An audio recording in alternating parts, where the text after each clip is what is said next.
Hi everyone. उम्मीद करता हूँ आप सब अच्छे होंगे।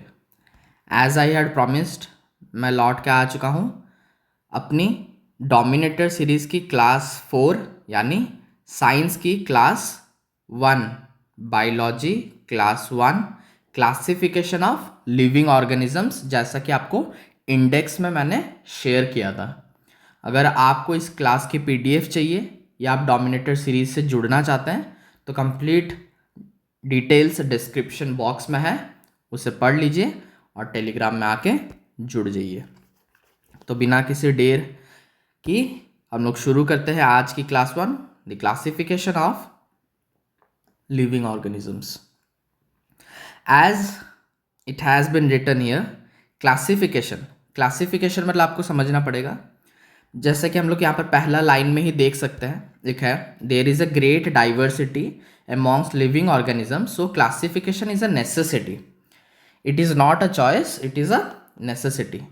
विभांतरण या विभाजित करने का प्रोसेस इज अ नेसेसिटी। जब ये अर्थ इतना बड़ा है, यहाँ पर कुछ इस टाइप के लोग हैं, कुछ इस टाइप के लोग हैं, कुछ इस टाइप के लोग हैं, कुछ इस टाइप के लोग हैं, तो हमें इन्हें डिफरेंट कंपार्टमेंट्स में डिवाइड करना अनिवार्य है। क्यों? It helps us to study better as an individual of these species. ठीक है, अभी क्या होता है, मान लीजिए एक ऐसा है, एक ऐसा है, एक ऐसा है और एक ऐसा है। तो अगर इन सबको एक साथ स्टडी किया जाए तो हमें कोई भी एक जैसा डेटा इन लोग से नहीं मिलेगा, बट इन लोग को अगर कंपार्टमेंट्स में डिवाइड कर दिया जाए तो इन्हें हम बेहतर समझ सकते हैं। इसका लाइन का मतलब यही है, great diversity needs the classification. अब आगे बढ़ते हैं। यहाँ पर लिखा है, सबसे पहले मैंने कुछ मिसलेनियस पॉइंट्स यहाँ पर लिख दिया है ताकि आपको कुछ टर्म्स पता लग जाए। पहला है phylogeny. Phylogeny means it is the study of the history of the evolution of A species और ग्रुप्स। हम इंसान आज जैसे दिख रहे हैं, आज हमारा फेस जैसा है, आज हमारे हाथ जैसे हैं, आज हमारे पैर जैसे हैं, जाहिर से बात है आज से 4000 साल पहले या 4 लाख साल पहले हम लोग ऐसे नहीं थे। तो हम लोग क्या थे और अब क्या है, इस चीज़ की स्टडी को ही क्या कहते हैं, फाइलोजेनी। तो यहाँ पर अच्छा से लिखा हुआ है पहला पॉइंट में ही, phylogeny study specially in reference to the lines of descent and relationships among the organisms. हमारे पूर्वजों के साथ हमारा जो रिश्ता, उसको डीपली एनालिसिस करके स्टडी करना ही, इसी को हम लोग कहते हैं फाइलोजेनी। तो अभी सेकंड नंबर पॉइंट पे आते हैं, लिखा है टैक्सोनॉमी। अब टैक्सोनॉमी क्या है? It is the branch of biology which deals with the identification, naming and classification. यानी एक बड़ा सा झुंड है जिसमें विभिन्न टाइप के लोग रहते हैं, कुछ ऐसे, कुछ ऐसे, कुछ ऐसे, कुछ ऐसे और कुछ ऐसे। तो इन्हें आइडेंटिफाई करना मतलब ये अलग है, ये अलग है, ये अलग है, ये अलग है, ये अलग करें और उसको एक नाम देना, A B C D E, and classification, और इनके पूर्वज के साथ इनका रिलेशन को स्टडी करना ही क्या होता है, टैक्सोनॉमी कहलाया जाता है, जिसमें हम पहले आइडेंटिफाई करते हैं, उन्हें कंपार्टमेंट्स में डिवाइड करते हैं और फिर उन्हें एक नाम दे के अपनी स्टडी शुरू करते हैं with the help of phylogeny. So phylogeny and taxonomy are quite related. Father of taxonomy किसे कहा जाता है? जाहिर सी बात है, इनका नाम आपने काफ़ी ज़्यादा मॉक टेस्ट में सुना होगा, कैरोलस लीनियस। Carolus Linnaeus. अच्छा, father of biological classification none other than Aristotle. Father of medicine Hippocrates. आपको पता है जब भी कोई डॉक्टर नया अपनी डॉक्टरेट की डिग्री हासिल करता है, उन लोग क्या करते हैं, they take the Hippocratic oath. So he is the father of medicine. उसके बाद है अपना author of the book Naturalis Historia. अब ये नेचुरलिस हिस्टोरिया काफ़ी ज़्यादा फेमस बुक है, काफ़ी लोग तो इसे एक बाइबल ग्रंथ के साथ भी कंपेयर करते हैं। तो इसका ऑथर कौन है? Pliny. Who coined the term species? It was none other than mister John Ray. ठीक है, अब यहाँ पर स्टार्ट होता है मेन, अपना चैप्टर का मेन पार्ट यहाँ से शुरू होता है। लिखा है क्लासिफिकेशन ऑफ ऑर्गेनिजम्स। अच्छा, द 7 मेन कैटेगरीज में इसको हम लोग क्लासीफाई करने वाले हैं। ठीक है, क्या क्या है वो कैटेगरी? पहला है किंगडम। अब किंगडम बोले तो it is the most basic classification. ठीक है, मतलब किंगडम में हम लोग के 5 किंगडम है, Monera, protista, fungi, plant, animal. ठीक है, अब आप एक कीड़ा बोल लीजिए, आप एक इंसान बोल लीजिए, इनके अंदर एक सबसे बेसिक डिफरेंस जो है उसी को हम लोग बोलते हैं classification in terms of kingdom. यानी आप दुनिया में कितने भी तरीका के ऑर्गेनिज्म हो, इन्हें सिर्फ और सिर्फ 5 पार्ट्स में डिवाइड किया गया है ऊपर ऊपर से। क्या क्या? मोनेरा, प्रोटिस्टा, फंगी, प्लांट और एनिमल। कोई भी ऑर्गेनिज्म हो, या तो ये होगा, या तो ये, या तो ये, या तो ये, या तो ये। ठीक है, अब यहाँ पर डिटेल में लिखा हुआ है there are 5 kingdoms, humans belong to the animal kingdom. मैंने एक ही एग्जाम्पल लिया है ह्यूमन्स का ताकि आपको इजी हो। ह्यूमन्स कौन से फाइलम में आता है, ह्यूमन्स कौन से किंगडम में आता है, ह्यूमन्स कौन से फैमिली में आता है, क्लास में आता है, ऑर्डर में आता है, जीनस में आता है, स्पीशीज में आता है, सब कुछ डिटेल, ताकि एक ही एग्जाम्पल से आपको कंप्लीट ये सब समझ में आ जाए। ये सब याद रखने की कोई ज़रूरत नहीं है, बस एक आपको सुना रहना चाहिए कि अगर मैं मोनेरा बोलूँ तो I am talking about a kingdom, बस इसी के लिए ही ये चीज़ आपको बताया जा रहा है। अच्छा, उसके बाद आता है phylum. Phylum, this division is done on the basis of physical similarities. हम आपस में देखने में कितने ज़्यादा सिमिलर है उस बेसिस पे एक और क्लासिफिकेशन किया जाता है जस्ट बिलो द किंगडम, उससे कहा जाता है फाइलम। लिखा है there are 30 phyla within the animal kingdom. Animal kingdom के अंदर 30 फाइला, प्लांट के किंगडम के अंदर 50 फाइला, इसके अंदर 100 फाइला, 150 फाइला, 200 फाइला। तो ये सब क्या है, एक किंगडम के अंदर भी काफ़ी ज़्यादा हम लोग क्लासिफिकेशन कर रहे हैं। इसलिए तो इस चैप्टर का नाम ही है क्लासिफिकेशन ऑफ लिविंग ऑर्गेनिजम्स। तो यहाँ पर लिखा है हम लोग जस्ट आफ्टर द किंगडम हम लोग फाइलम में नेक्स्ट डिवीजन करते हैं, और लिखा है there are 30 phyla in animal kingdom. उसके बाद लिखा है the plant kingdom is broken down into divisions instead of phylum. अच्छा, यही जब फाइलम है, हम लोग जब एनिमल हो, फंगाई हो, प्रोटिस्टा हो, मोनेरा हो, इसे हम लोग फाइलम बोलते हैं। लेकिन इसी डिवीजन को जस्ट बिलो द किंगडम हम लोग प्लांट्स में क्या बोलते हैं? डिविजन्स, फाइलम नहीं बोला जाता है। ठीक है, नेक्स्ट पॉइंट काफ़ी ज़्यादा हमारा इंपॉर्टेंट है। यहाँ पर लिखा है humans belong to the Chordata phylum. अब समझ में आया? सबसे पहले हमने स्टार्ट किया था किंगडम से। किंगडम में 5 किंगडम थे, उसमें ह्यूमन था अपना एनिमल किंगडम में। अभी फिर आता है हम लोग फाइलम में। फाइलम में इस एनिमल किंगडम के अंदर काफ़ी ज़्यादा फाइलम होते हैं, बट ह्यूमंस बिलोंग करते हैं कौन से? एक कॉर्डेटा फाइलम में ह्यूमंस बिलोंग करते हैं। आपको खाली ह्यूमंस का एग्जाम्पल याद रख लीजिए, आपको हेल्प होगी काफ़ी ज़्यादा। कॉर्डेटा इनको क्यों कहा जाता है? Because they are the vertebrates, meaning they have a backbone. हमारी रीढ़ की हड्डी होती है, स्पाइनल कॉर्ड होती है, इसी वजह से हमें कॉर्डेटा फाइलम में रखा गया है। उसके बाद आती है क्लास। किंगडम, फाइलम, अब पढ़ने वाले हैं class. This division is done on the basis of how organisms bear their young ones. ये किया गया था ऑन आवर फिजिकल सिमिलैरिटीज। ये किया गया बच्चों को कैसे गर्भ में धारण किया जाता है उस हिसाब से। मतलब आप कुछ होते हैं डायरेक्टली ओवीपेरस, विवीपेरस, आपने ये वर्ड सुने होंगे। मतलब बच्चे अंडे से पैदा होते हैं या डायरेक्ट वूम से पैदा होते हैं। ठीक है, तो वही लिखा है यहाँ पर this division is done on the basis of how organisms bear their young ones. कैसे नेक्स्ट बच्चा पैदा किया जाता है, वो उस प्रोसीजर के अंडर में क्लास के क्लासिफिकेशन में हमें डाला गया है। अच्छा, तो ह्यूमंस कौन से क्लास में है?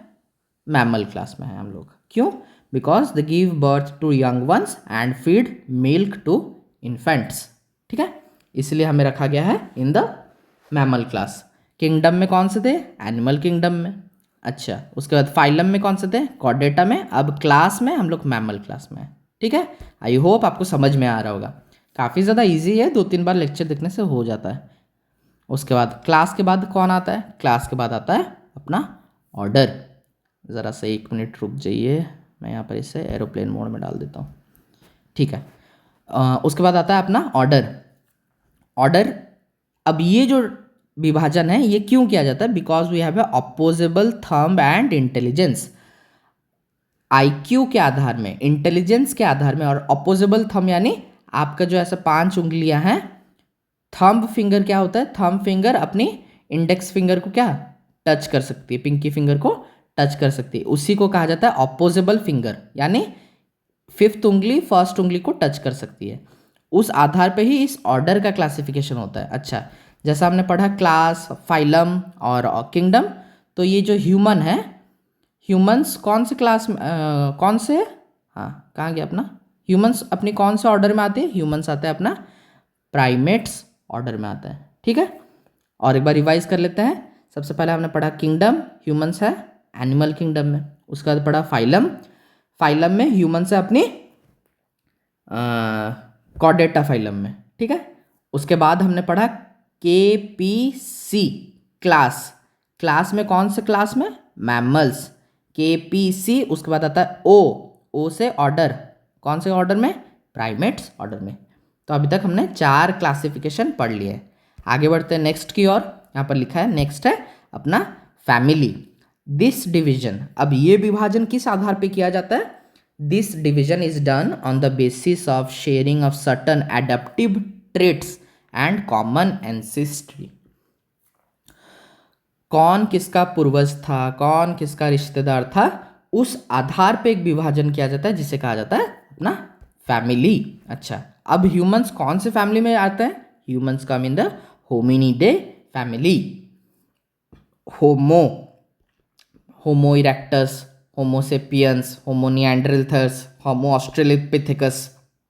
तो हम लोग सब क्या एक ही फैमिली से बिलोंग करते हैं। क्यों? हमारे सबके पूर्वज कौन है? होमो, ठीक है। तो इसलिए हम लोग आते हैं अपनी होमिनिडा फैमिली में। अच्छा, फैमिली की क्लासिफिकेशन हो गई। अब बस और 2 बचते हैं, जीनस और स्पीशीज। ह्यूमंस कौन सी जीनस में आते हैं? ह्यूमंस आते हैं होमो जीनस में आते हैं, ठीक है। और लास्ट वाला अपना आ जाता है यहाँ पर स्पीशीज। ह्यूमन कौन से स्पीशीज में आते हैं? Humans come on the sapiens, ठीक है।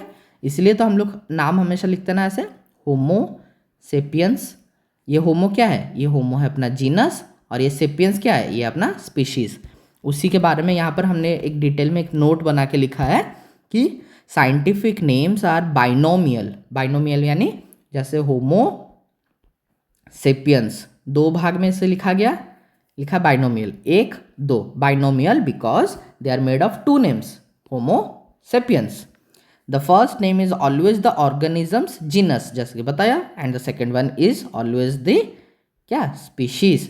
अच्छा, पहले वाले को हमेशा कैपिटल लेटर से स्टार्ट होना पड़ेगा, और दूसरे वाले को हमेशा क्या है? शुड बी अंडरलाइंड और रिटन इन इटैलिक्स, ठीक है। इसे हम लोग कभी भी कैपिटल लेटर से नहीं लिखते हैं। तो इसी के साथ अपना बेसिक क्लासिफिकेशंस आपका खत्म हो गया है। अब आगे बढ़ते हैं नेक्स्ट, 2 किंगडम क्लासिफिकेशन और 5 किंगडम क्लासिफिकेशन। सबसे ज़्यादा इंपॉर्टेंट पॉइंट और मेरा पर्सनल फेवरेट। अच्छा, अब बला ये क्या बला है देख लेते हैं। अच्छा, लिखा है 2 किंगडम सिस्टम ऑफ क्लासिफिकेशन, यानी कैरोलस लिनियस ने सबसे पहले इन द ईयर 1758 क्या किया? 2 किंगडम क्लासिफिकेशन, मतलब दुनिया में जितने भी जीव हैं उन्हें मात्र 2 भाग में विभाजित कर दिया। कहा या तो ये प्लांट्स है या तो ये एनिमल्स है। But with time, with scientific advancements क्या हुआ? इन द ईयर 1969 R.H. व्हाइटेकर ने क्या किया? 5 किंगडम क्लासिफिकेशन स्टार्ट कर दिया। नहीं भाई, ये खाली प्लांट और खाली एनिमल नहीं है, हम इन्हें 5 भाग में डिवाइड करेंगे। कौन कौन से 5 भाग? जैसा कि पहले बताया था, Monera kingdom, protista kingdom, fungi kingdom, Plantae kingdom और एनिमेलिया किंगडम, ठीक है। अब ये जो 5 भाग है इनके बारे में अभी हम लोग थोड़ा थोड़ा डिटेल्स में पढ़ने वाले हैं। शुरू करते हैं। सबसे पहले लिखा है, यहाँ पर मैंने लिख दिया है सेल टाइप, ठीक है। सेल टाइप, सेल टाइप में आप देखिए यहाँ पर 2 ही टाइप के हैं, या तो ये सब प्रोकैरियोट है, अदरवाइज ये सब के सब क्या है, यूकैरियोट है। प्रोकैरियोट किसे कहा जाता है? Prokaryote are the organisms which don't have a well developed nucleus. आपको पता है सेल होता है, सेल के अंदर भी एक छोटा सा भाग होता है न्यूक्लियस, जिसे ब्रेन ऑफ द सेल कहा जाता है।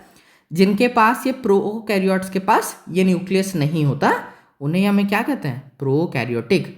या तो न्यूक्लियस नहीं होता या न्यूक्लियस जैसा कुछ होता है but proper nucleus, nuclear membrane उसके फीचर्स नहीं होते हैं, तो इसे कहते हैं हम लोग क्या, प्रोकैरियोट। तो जितने भी किंगडम्स हैं उसमें प्रोकैरियोट मात्र एक ही है, कौन है, अपना Monera. Monera is prokaryotic and all others are eukaryotic. Prokaryotic में अगर न्यूक्लियस नहीं है तो यूकैरियोटिक में है, सिंपल सा बात है। उसके बाद सेकंड में हमने यहाँ पर लिखा है सेल टाइप, सेल ऑर्गेनाइजेशन। ठीक है, सेल ऑर्गेनाइजेशन यानी या तो वो यूनिसेल्युलर है, मतलब उसका पूरा शरीर में मात्र एक ही सेल है, और मल्टी सेल्युलर है। ठीक है, तो जैसा मोनेरा प्रोकैरियोट था यानी इसका न्यूक्लियस नहीं था, ठीक उसी तरह ये क्या है, ये है यूनिसेल्युलर। प्रोटेस्टा भी क्या है, प्रोटेस्टा भी है यूनिसेल्युलर। फंगी, फंगी देखिए या तो वो मल्टी सेल्युलर है और यूनिसेल्युलर है। फंगी में दो टाइप के फंगी हमें मिलते हैं, जिसमें मल्टीपल सेल्स रहते हैं, अदरवाइज सिंगल सेल्स भी काफ़ी ज़्यादा फंगी में रहते हैं। बट प्लांट और एनिमल ये दोनों हमेशा क्या होते हैं, हमेशा मल्टी सेल्युलर होते हैं।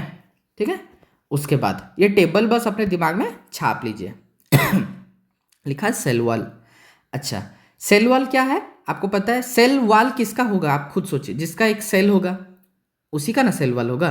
तो यहाँ पर लिखा है प्रेजेंट इन सम, मतलब ये सेल अगर भी है, इसका सेल वॉल यानी जो बाहर वाला दीवार जो कि इस सेल का कंटेंट्स को इसका अंदर रोक के रखता है और बाहर के डैमेजेस से बचाता है, ये क्या ओनली प्रेजेंट इन सम है। किसमें, मोनेरा में। और अगर भी ये प्रेजेंट इन सम है, जिनमें भी ये है उनमें ये जो सेल वाले ये किससे बना रहता है, it is made of polysaccharide and amino acids. ठीक है, पहला बात मोनेरा में सेल वाल नहीं है, अगर भी है तो जिसमें भी है वो क्या से बना हुआ है, it is made up of many type of polysaccharide amino acids. ठीक है, अच्छा सेम चीज present in some and absent in others. अच्छा, फंगी में जो सेल वाल होता है याद रखिए, प्रेजेंट हमेशा प्रेजेंट रहता है फंगी में सेल वाल, और उसके सेल वाल किससे बना रहता है, काइटिन से बना रहता है। ठीक है, काइटिन या इसको चिटिन भी बोलते हैं हम लोग। ठीक है, काइटिन से बना रहता है सेल वाल ऑफ फंगी। ठीक, प्लांट में सेल वाल जो रहता है वो किससे बना रहता है, प्लांट में जो सेल वाल रहता है उसे हम लोग बोलते हैं कि वो सेल्यूलोज से बना है, बट एनिमल में सेल वाल कभी भी नहीं रहता। एक बार टोटल कंप्लीट रिवाइज कर लेते हैं। मोनेरा में नहीं रहता, अगर रहता है पॉलीसैकेराइड और एमिनो एसिड से बना होगा। प्रोटिस्टा में कभी कभी होता है, कभी कभी नहीं होता। फंगी में हमेशा होता है, प्लांट में हमेशा होता है, एनिमल में नहीं होता। जिनमें होता है वो इससे बना रहता है, इसमें होता है वो इससे बना रहता है, इसमें होता है वो इससे बना रहता है। ठीक है, अब इसको मिटा देते हैं और आते हैं अपनी न्यूट्रिशनल क्लास में। न्यूट्रिशनल क्लास मतलब वो लोग कैसे अपने अंदर खाना लेते हैं, विटामिन्स उनसे उनको कहाँ से मिलती है। ठीक है, लिखा है फोटोट्रॉपिक। फोटोट्रॉपिक मतलब उनमें फोटोसिंथेसिस होता है, सनलाइट से उन लोग खुद अपना खाना खुद ब खुद प्रोड्यूस कर लेते हैं। अच्छा, बट प्रोटिस्टा में क्या होता है, कुछ लोग तो फोटोट्रॉपिक होते हैं यानी अपना खाना खुद बना सकते हैं, बट कुछ लोग हेट्रोट्रॉपिक होते हैं। ठीक है, फंगी आपको पता है, mushroom feeds on dead and decaying material, इसलिए वो दूसरों पे निर्भर है, इसलिए उसको बोलते हैं हेटेरोट्रॉपिक। बट प्लांट्स आपको पता है फोटोसिंथेसिस से अपना खाना बनाते हैं, इसलिए दे आर फोटोट्रॉपिक। और एनिमल्स खुद खाना नहीं बनाते, ठीक फंगी की तरह क्या दूसरों पे निर्भर है खाने के लिए, इसलिए दे आर ऑल्सो हेटेरोट्रॉपिक। ठीक है, सिंपल 2-3 बार टेबल देखने से ही आपको याद हो जाएगा। मोड ऑफ न्यूट्रिशन कैसा है, एब्जॉर्प्टिव, मतलब इन लोग खाने को हम लोग जैसे चबाते हैं ना, यहाँ पे लिखा देखिए, एनिमल किंगडम में मोस्टली इंजेस्टिव, मतलब हम लोग मुंह से खाना चबा के खा के पेट में भेजते हैं, but they absorb the nutrients. मान लीजिए किसी पत्थर पे अगर कोई न्यूट्रिएंट है तो ऐसे ऐसे करके काई जम गई उस पत्थर पे और बस उस पत्थर से मिनरल सक करने लग गई वो एल्गी, और एटमॉस्फेयर से उसको मॉइस्चर मिल गया। तो उन लोग का मुंह थोड़ी है जो लोग खा रहे हैं, but they absorb the nutrients through their body cells. ठीक है। प्रोटिस्टा में क्या हो रहा है? प्रोटिस्टा में हो रहा है अपना आइदर एब्जॉर्प्टिव मतलब इसके जैसा, और इंजेस्टिव इसके जैसा। ठीक है। बट फंगी क्या करता है? मशरूम का मुंह थोड़ी है, तो वो लोग क्या करते हैं? They absorb. प्लांट्स का मुंह थोड़ी है, दे एब्जॉर्ब। सब मोस्टली एब्जॉर्ब करते हैं एक्सेप्ट एनिमल्स जिनको टीथ, जॉ चबाने के लिए मुंह, जीभ, टेस्ट बर्ड्स सब कुछ मिला है, तो हम लोग इंजेस्ट करके खाना को खाते हैं, बाकी सब एब्जॉर्व करके खाने को खाते हैं। अच्छा, उसके बाद आता है अपना मोटिलिटी। मोटिलिटी यानी मूवमेंट। अच्छा, आप खुद सोचिए, एक्सेप्ट दीज एनिमल्स, बाकी जो भी है दे आर मोस्टली क्या?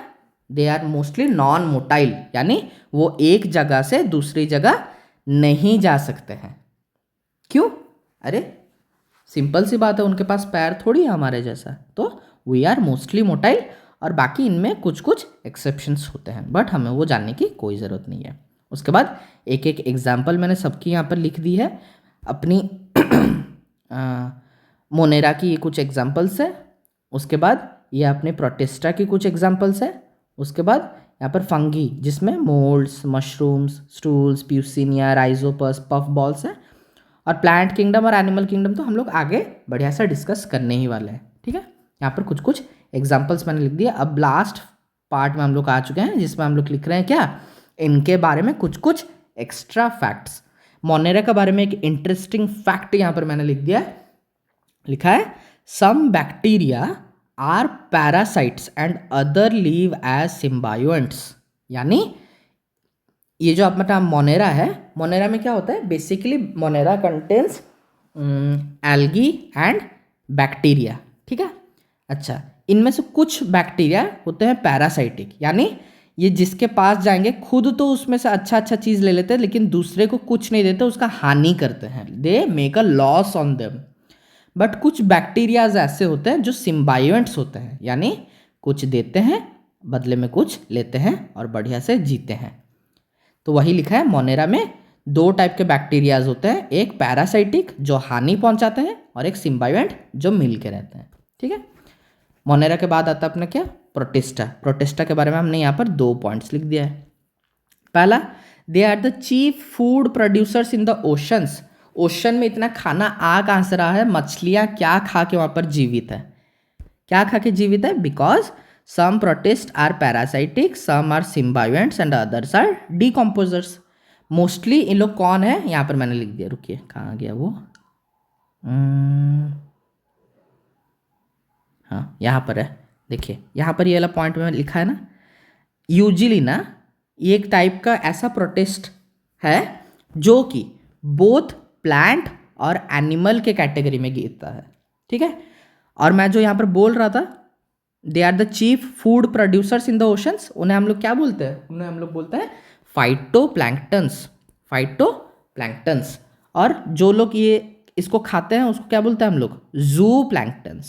जूप्लैंक्टन्स। ठीक है। यहाँ पर उनकी फोटोज भी मैंने लगाई है। ये कुछ मोस्ट जनरली इमेजेस है of phytoplanktons who are the primary producers of food in the ocean, and some zooplanktons who are the primary consumers. अच्छा, अब थोड़ा समझ लेते हैं। फाइटोप्लैंक्टन्स ने फोटोसिंथेसिस करके खाना बनाया, इन फाइटोप्लैंक्टन्स को खाया जूप्लैंक्टन्स ने, इन जूप्लैंक्टन्स को हर्बीवोर्स यानी बड़ी फिशेस खा लेती हैं। अब इन फिशेस को बड़ी और भी बड़ी स्पीशीज यानी जैसे व्हेल, शार्क, ये सब खा लेती है। तो इस तरीक़ा से ये जो फूड चेन है ये चलता रहता है इन आवर ओशंस। ठीक है। आई होप आपको समझ में आया है। यहाँ पर मैं जो बता रहा था यूजिलिना के बारे में, एक मिनट इसे मिटा देता हूँ। हाँ, लिखा है यहाँ पर यूजिलिना क्या होता है? यूजिलिना को हम लोग बोथ प्लांट और एनिमल के कैटेगरी में डालते हैं। क्यों? ये एकमात्र प्रोटिस्टा है जो बोथ प्लांट और एनिमल की कैटेगरी में आता है। और इसकी फ़ोटो कैसी रहती है, ऐसे आप देखिएगा, ऐसे चप्पल जैसी इसकी हमेशा इमेज बनती है। उसके बाद इसको मिटा देते हैं और यहाँ पर मैंने कुछ प्लांट्स के एग्जाम्पल्स भी यहाँ पर लिख दिए। ये रही कुछ उनकी फ़ोटो। और यहाँ पर एक अच्छी चीज़ यहाँ पर मैंने लिखी है नोट में, some organisms didn't find any place in the above classification due to their complex body structures and different functions। अच्छा, मैंने बताया कुछ इस टाइप के लोग थे, कुछ इस टाइप के लोग थे, कुछ इस टाइप के लोग थे और कुछ इस टाइप के लोग थे। तो इन्हें हमने क्या किया, डिवाइड कर दिया इन वेरियस कंपार्टमेंट्स। बट कुछ जीव ऐसे थे जिनका फिजिकल स्ट्रक्चर काफ़ी ज़्यादा अलग था, इनका फंक्शंस काफ़ी ज़्यादा अलग था। तो इन्हें हमने वो 5 किंगडम यानी मोनेरा, प्रोटेस्टा, फंगी, प्लांट और एनिमल किसी में भी नहीं रख पाया। तो वो कौन कौन है, ज़रा उनके बारे में जान लेते हैं। देखते हैं सबसे पहला वो कौन है। सबसे पहला है अपना खतरनाक मिस्टर वायरस। ठीक है, अब ये वायरस के बारे में थोड़ा सा पढ़ लेते हैं। लिखा है they are not considered as truly living. Truly living consider नहीं किया जाता। क्यों नहीं किया जाता? Because they are non cellular organisms. Cell ही नहीं है। अगर सबसे हम लोग आप पढ़े होंगे most basic structure of an organism किसे कहा जाता है? सेल को कहा जाता है। अरे भाई, अगर इसमें सेल ही नहीं है तो इसको हम लोग क्लासीफाई कैसे कर सकते हैं? इसीलिए हम लोग due to the absence of the cell हमने किसी भी 5 किंगडम्स में इन्हें नहीं डाला है। तो फिर क्या होगा? बिकॉज लिखा है because the form an inert crystalline structure outside the living host cell. यानी आपको जैसे कोरोना वायरस होता है, ठीक है, यही एग्जांपल आपको बेस्ट समझ में आएगा। कोरोना वायरस, कोविड-19 वायरस, ये क्या करता है? ये खुद का स्ट्रक्चर मेंटेन नहीं कर पाता है, खुद को खाना नहीं दे पाता है, खुद जिंदा नहीं रह सकता है। तो ये हमेशा किसी के तलाश में रहता है। मान लीजिए इसको एक ह्यूमन सेल मिला, अब इसको एक स्ट्रक्चर मिल गया, तो ये क्या करता है? इसके बगल में ऐसे क्रिस्टलाइन स्ट्रक्चर्स बनाने लग जाता है। ठीक है, और धीरे धीरे क्या करता है? जिस सेल जहां का खाता है वहीं पर क्या करता है? बस वही करता है और इसे मार देता है और खुद एक सूडो सेल जैसा प्रिटेंड करता है ताकि बॉडी को लगे कि मैं ही वो ओरिजिनल सेल हूँ। तो ये भेड़िया के बारे में ज़रा सा पढ़ लेते हैं हम लोग। यहाँ पर लिखा है once they infect a cell they take over the machinery of the host cell to replicate themselves and killing the host. जहाँ खाया वही दिया। ठीक है, they are known as obligate parasites, खतरनाक parasites. In addition to protein, they also contain some genetic materials which could be either RNA और DNA। जैसे हमारे पास RNA, अब देखिए इसके पास सेल नहीं है लेकिन DNA मटेरियल, RNA या DNA, इसीलिए हम लोग इसे क्या बोलते हैं? We consider them as we do not consider them as truly living। क्यों? सेल तो नहीं है बट RNA DNA है। तो ये काफ़ी ज़्यादा कॉम्प्लेक्स स्ट्रक्चर फॉर्म करता है, इसीलिए इसे हमने किसी भी 5 ग्रुप में नहीं रखा है। लिखा है काफ़ी ज़्यादा इंटरेस्टिंग पॉइंट, और शायद आपने किसी किताब में भी इसे ना देखा हो। Viruses that affect plants have single stranded RNA but the viruses that affect animals have single और डबल स्ट्रैंडेड RNA और डबल स्ट्रैंडेड DNA। यानी जो भी वायरस प्लांट्स को इफेक्ट करेगी उसमें हमेशा मात्र सिंगल स्ट्रैंड ऑफ RNA रहता है, बट जो भी एनिमल्स को इफेक्ट करेगी उसमें सिंगल या डबल RNA दोनों रह सकता है। ठीक है, तो ये काफ़ी ज़्यादा डिस्टिंग्विशिंग फैक्टर है। यहाँ पर मैंने कुछ वायरसेस की फोटो लगाई है। आप सब में देखिए एक चीज़ कॉमन आपको दिखेगी, एक बाहर की अपनी क्रिस्टलाइन स्ट्रक्चर्स आपको दिख रही है, बाहर की क्रिस्टलाइन स्ट्रक्चर्स ये लोग फॉर्म करके दूसरे को, होस्ट सेल को ही मार देते हैं। अच्छा, वायरस पढ़ लिया, अब आते हैं वायरस के जैसा कुछ वायरस का चचेरा भाई जिसका नाम है विरोइड्स। विरोइड्स के बारे में क्या पढ़ेंगे देख लेते हैं। पहला पॉइंट विरोइड्स के बारे में, discovered in the year 1971 by T.O. Diener. काफी ज्यादा इंपॉर्टेंट पॉइंट है। Smaller than virus and lack the protein coat.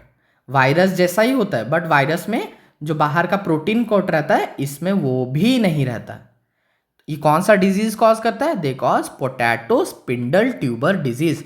आलू में एक बीमारियां होती है जिससे आलू बिल्कुल सड़ जाता है, लाल पड़ जाता है, तो उसमें ये विरॉइड्स अटैक करते हैं उस पोटैटो की वेराइटीज को। उसके बाद आता है अपना प्रियॉन्स और लाइकेंस। इसी के साथ अपना चैप्टर खत्म हो जाएगा। प्रियॉन्स में लिखा है they are abnormally folded proteins. अब देखिए, चाहे वो वायरस हो, विरॉइड्स हो, प्रियॉन्स हो, इनमें किसी भी एक तरीके का एक स्ट्रक्चर नहीं है जिससे हम लोग इसे कुछ एक पर्टिकुलर कैटेगरी में डाल के क्लासीफाई कर सके। ठीक है। They cause some neurological disease such as bovine spongiform encephalopathy, जिसे हमें कहता है मैड काउ डिजीज, और Jacob disease in humans. Last में आता है अपना ऑल टाइम फेवरेट एग्जामिनर का क्वेश्चन, लाइकेंस या लिचेंस। लिखा है they are symbiotic associations. Symbiotic मैंने आपको बताया दो होते हैं, या तो पैरासाइटिक अदरवाइज सिम्बायोटिक। पैरासाइटिक हमेशा दूसरा को हानि पहुंचा के खुद खुश में रहता है, बट एक सिम्बाइसिस में हम भी खुश में रहेंगे और जिसके साथ है उनको भी खुश में रखेंगे। लिखा है लाइकेंस क्या है? लाइकेंस एक तो ऐसा जॉइंट एसोसिएशन, जॉइंट एसोसिएशन बोल सकते हैं, या सिम्बाइसिस है जिसमें एक पार्टनर कौन है? एक पार्टनर है एल्गी और दूसरा पार्टनर है फंगी। सॉरी, जे क्यों लिख दिया? दूसरा पार्टनर है फंगी। ठीक है। ये जो एल्गल कंपोनेंट है इसे कहा जाता है फाइकोबियंट, और ये जो फंगल कंपोनेंट है इसे कहा जाता है माइकोबियंट। ठीक है। फाइकोबियंट एंड माइकोबियंट। एल्गी क्या करता है? एल्गी यहाँ पर लिखा है मैंने, एल्गी प्रोवाइड्स फूड। एल्गी इसे खाना देता है, फंगी इसे रहने के लिए घर देता है, और इस सिम्बाइसिस को ही हम लोग बोलते हैं लाइकेंस। आई होप आपको समझ में आया होगा। और यहाँ पर लाइकेंस के बारे में एक लास्ट पॉइंट मैंने लिखा है, they act as pollution indicators. जब भी सराउंडिंग में सल्फर की मात्रा ज़्यादा हो जाए वहाँ की लाइकेंस मरने लग जाती है। तो इससे साइंटिस्ट को क्या पता लग जाता है कि दीज आर पॉल्यूटेड एरियाज। ठीक है। तो ये दीज आर नेचुरल इंडिकेटर्स। इसी के साथ अपना ये चैप्टर यहीं पे ख़त्म होता है। आई होप आपको ये चैप्टर पसंद आया हो, पढ़ाने का तरीका पसंद आया हो। पीडीएफ के बारे में तो मैंने आपको बता दिया है। नेक्स्ट क्लास अपना 5th क्लास होने वाला है, जिसमें मैं लेके आऊँगा आपके लिए एक दमदार एंशिएंट हिस्ट्री की क्लास 2, जिसमें हम लोग पढ़ेंगे इंडस वैली सिविलाइजेशन। तब तक के लिए bye. I hope you all are doing good, और इसे कंप्लीट करके ज़रूर रहिएगा।